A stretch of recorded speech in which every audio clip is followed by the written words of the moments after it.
Welcome to my channel. I'm Marion, 54, divorced 9 years, the sort who once believed love had a firm expiration date. I keep my heart tucked away beside neatly folded grocery lists and old movie stubs, convincing myself that predictable evenings in front of the TV are safer than the wild swing of hope. But tonight, as I pour this story out, I feel the cool breath of fate on my neck, and I can only whisper, I never thought something like this could happen to me. Please don't make the same mistake I did. The night it began was one of those soft spring evenings when the house seems to sigh. After a long, warm day, I'd showered early, slipped into my favorite cotton pajama set, sky blue with little ivory crescents along the hem, and settled onto the sofa with a throw blanket and a rerun of an old detective show. The living room was lit only by the slow-changing glow of the screen and a single table lamp, its shade casting mellow honeys across the hardwood floor. Outside crickets chirped a slow rhythm, and somewhere in the distance, a neighbor's wind chimes tangled faintly with the night air. I just reached for my tea when a firm, hurried knock cut through the quiet. It startled me so completely I sloshed Earl Grey onto the blanket. Visitors after 9 were rare, and my first thought darted to my daughter, 3 states away. Was something wrong? I padded to the door in slippers, brushing hair from my face, heart thudding in that odd staccato of worry and curiosity. Through the peal, I recognized him at once. Ethan, my friend, Camille's son, standing tall beneath the porch light shoulders, drawn in as if he carried something heavier than the worn leather backpack slung over one arm. He was 22 now, a boy I'd known since he toddled around backyard barbecues with sticky fingers and grass-stained knees. He looked different in the gold wash of the porch bulb. Older, of course, but also troubled, jaw-tight eyes, reflecting the kind of unease that makes a mother instinctively open her arms. Ethan? I pulled the door wide. Sweetheart, are you all right? He exhaled a small, uneven breath. Hi, Miss Robbins.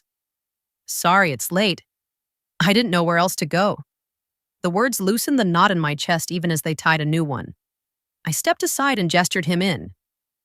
Come, it's fine. You're always welcome here. As he crossed the threshold, a cool breeze slipped in behind him, carrying the scent of lilacs from my garden. He set his backpack gently by the entry table and ran a hand through damp hairdrops of mist sparkling along dark strands. Up close, I could see faint redness around his eyes, the telltale ripple of someone who'd been holding back tears. My living room moments earlier, a sanctuary of predictable calm, now thrummed with a quiet tension that felt almost alive, like touching a glass that holds charged water, humming beneath the surface. I led him toward the sofa, brushing aside the still damp spot on the blanket. Sit. Tell me what's going on. He hesitated before perching on the edge of the cushion, elbows on his knees. I noticed how his shoulders sloped inward, the way people instinctively shield their hearts when life delivers a blow. For a long moment, he stared at the blank TV screen, the reflection of swirling color lights painting soft blues across his face. It's everything, he said at last, voice hoarse. Mom and I argued. I left before I said something awful, and I couldn't go to my place. My roommates are, well, it's complicated. I nodded, settling beside him with what I hoped was a comforting distance. You did the right thing coming here to cool off. Arguments can wait until words are kind again. He glanced at me, then eyes a rich hazel that caught the lamp's glow. I always felt safe here, even when I was little.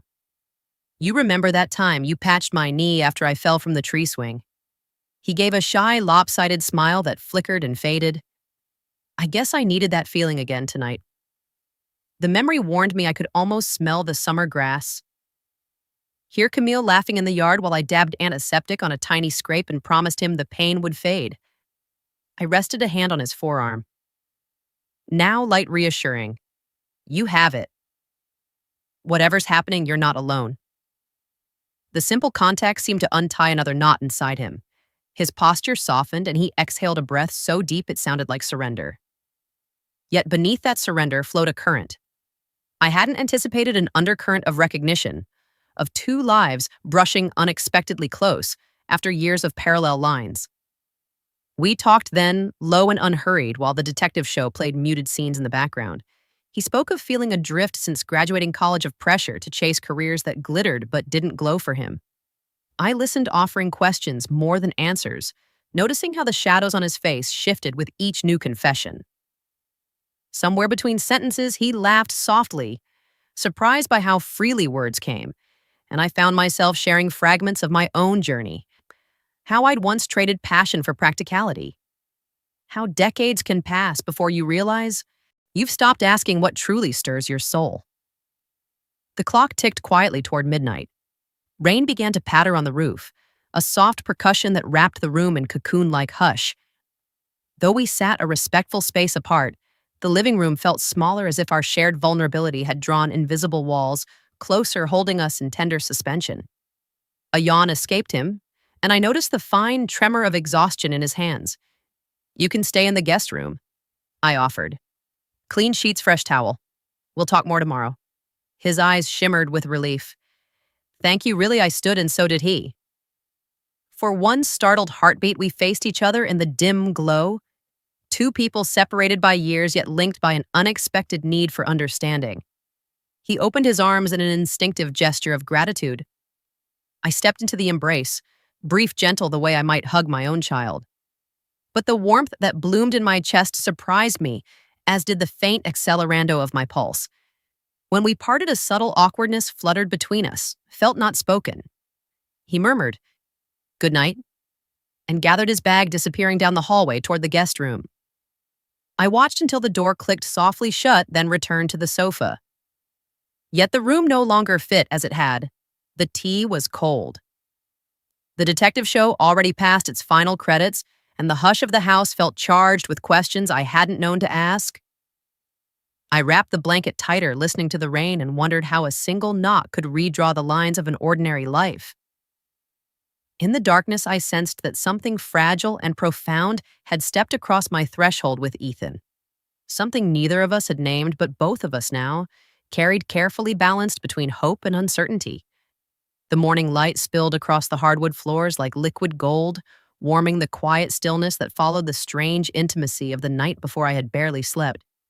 My mind, usually content to drift off with the dull comfort of routine, had stayed busy retracing every glance, every word, and I had shared on that couch. I stood barefoot in the kitchen, stirring cream into my coffee, the scent of it mingling with the faint aroma of rain still lingering from the night I wore my robe over a chamisole and pajama pants, not quite ready to transition into the day. Through the hallway, I could hear the soft creak of the guest room door opening. Ethan emerged with a sheepish smile, his hair tousled and one shirt sleeve rolled halfway up. "Morning," he said, voice still heavy with sleep. "Morning," I replied gently. "Coffee?" He nodded gratefully and slid into a stool at the kitchen island. "I didn't mean to throw you off last night," he said, after a few sips. Eyes on the steam rising from his mug. "You've always been the one adult I felt I could talk to without being judged." That touched something in me. There's a kind of softness in being seen as safe, but also a quiet danger when someone you once knew as a boy begins to speak to you like a man. "I'm glad you came here," I said, and meant it. We talked more over breakfast. He told me about his dream of becoming a photographer, something his mother thought frivolous. "She wants me to apply for a finance internship," he said, pushing his eggs around on the plate. "But when I'm out there with my camera, I actually feel like myself." I understood more than I let on. I wanted to write. I confessed before I got married, before. Everything became about bills and casseroles. Life doesn't always make space for our passions. He looked at me then with an intensity that caught me off guard. "But you're still here. Still that person." I opened my mouth to respond, but nothing came out right away. So instead, I smiled and placed my hand over his for a moment. Light, brief, and again. That current between us stirred, silent and undeniable. He left late that afternoon, thanking me with a warm hug that lingered just a second too long. I stood at the door and watched him walk down the path, backpack slung over his shoulders a little straighter than the night before. But as I closed the door behind him, a strange hollowness echoed through the house. Over the next few days, we exchanged texts, just little things, photos he'd taken, updates on how things were with his mom. I told myself it was nothing unusual, that I was just being supportive. but each time my phone buzzed, my heart reacted faster than I cared to admit. It was a Tuesday afternoon, a week after he'd stayed, when he messaged, "Hey, do you mind if I stop by? Just need a break from everything." I paused longer than I needed to before replying. Of course, doors always open. This time I dressed differently, not deliberately, or so I told myself, but I chose jeans that fit a little too well, a top that showed the line of my collarbone. I told myself it was just because I felt good that day, nothing more. He arrived just after 6, the sky soft with the fading light. He brought Thai food and a bottle of wine, and we sat on the couch again, closer this time without really meaning to. We talked, we laughed, and somewhere between bites and shared glances, I felt the shift. Not dramatic, just something realigning, like gravity changed its pull ever so slightly.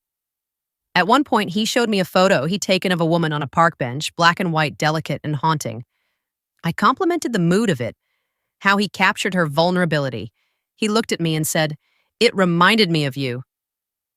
My breath caught in the space between his words and the quiet that followed. I wasn't sure how to answer. I wasn't even sure what he meant. But his eyes didn't waver, and neither did the heat rising slowly in my chest. Later, as I walked him to the door, we stood close again. Too close. He hesitated, his voice low. "Can I ask you something?" I nodded, though I wasn't sure I wanted to hear it. "Do you think it's possible," he said, "that we're drawn to certain people even if the world says we shouldn't be?" The hallway light flickered above us, casting soft shadows across his face. My hands felt warm. My thoughts scrambled, my pulse wild in my throat. I think I began, and then stopped myself because I wasn't sure what I believed anymore, because the line between care and something deeper was starting to blur, and once blurred, it never quite sharpens again. I think sometimes we meet someone who reflects back the parts of us we forgot we still had, I finally said. He nodded as though he understood exactly what I meant. And when he left that night, the goodbye wasn't just a casual wave or a polite smile. It was the kind of goodbye that feels like it needs to be whispered. And I knew even before the door closed behind him that something was beginning. Something delicate. Something I wasn't ready to name just yet. But it was there between us, quiet and alive. The days that followed felt like living in a quiet hum. Not quite noise, not quite silence, but something in between. I went about my routines as usual, morning coffee, walks around the block, folding laundry, while soft jazz played in the background. But everything felt touched by something new, something unspoken. Ethan hadn't messaged in 3 days, and I told myself I was fine with that. Told myself I needed the space to think, to re-anchor. But every time I passed the hallway where he'd stood, every time I glanced at the spot on the sofa where he'd sat, a part of me stirred. Then one evening, just as I was finishing up dinner and sliding the leftover pasta into a container, my phone lit up. "Ethan, mind if I come by? Just want to talk about everything." There was no hesitation in my fingers this time. Me. "Yes, I'll be here." And suddenly I found myself changing shirts. Nothing. Flashy, just a soft olive V-neck that made my skin look warmer. My collarbones a little more defined. I wasn't dressing up, just presentable. That's what I told myself. He arrived 20 minutes later. No food, no backpack, just him. His expression was quiet, almost unreadable, but as soon as he stepped inside, it was like the air thickened, like everything we hadn't said. The last time still lingered, waiting. "I've been thinking," he said, standing in the living room, like he wasn't sure whether to sit or leave, about you, about me, and about how none of this feels normal, but it also doesn't feel wrong. I didn't respond right away. Instead, I gestured for him to sit, and we sank onto the sofa this time, closer than we ever had. Our knees nearly touched. "You're not a kid anymore, Ethan," I said softly, "and I'm not naive. I know how this would look to anyone else." He nodded. I thought about that. But this isn't about what it looks like. It's about what it feels like and what I felt. The other night when you said some people reflect parts of us we forgot were there. That hit me because that's exactly what you've done for me. I looked at him, then really looked at the subtle curve of his cheekbone, the earnest weight behind his words, the flicker of vulnerability he wasn't hiding. And in that moment, the tension I'd tried so hard to ignore finally spilled into the space between us. I haven't felt seen in a long time. I admitted, my voice barely above a whisper. Not as a woman, not as anything more than a placeholder in other people's lives. His hand brushed mine just a graze, but it sent a shiver up my arm. I didn't move away. We both sat there for a moment, eyes locked, breathing slow and shallow. I'm not trying to push you, he said gently. I just needed to tell you that whatever this is, it matters to me.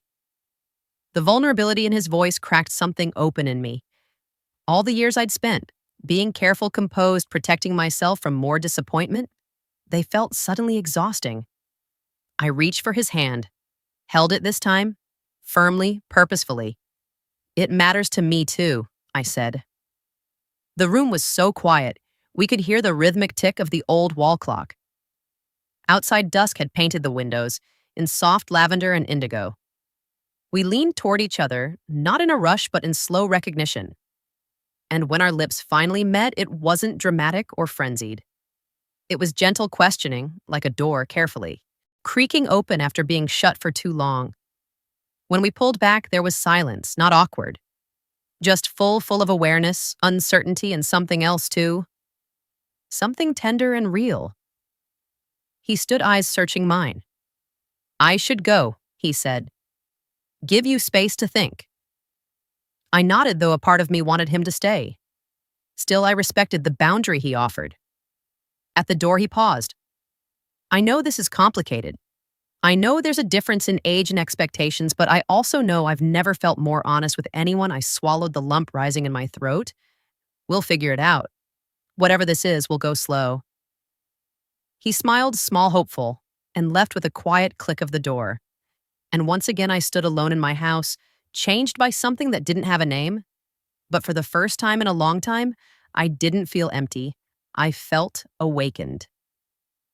The following week passed in a blur of half-formed thoughts and quiet realizations. I moved through my days like I was wearing someone else's life, familiar from the outside, but pulsing with something unfamiliar beneath the surface. I didn't see Ethan right away. We exchanged a few messages, kind and thoughtful, but both of us gave the space. We silently agreed we needed, and in that space, I reflected more than I had. In years, I thought about the way the world often teaches women my age, to step quietly aside, to soften our voices, to accept invisibility like it's some inevitable rite of passage. But I wasn't invisible, not to him. And for the first time in a long while, I wasn't invisible to myself.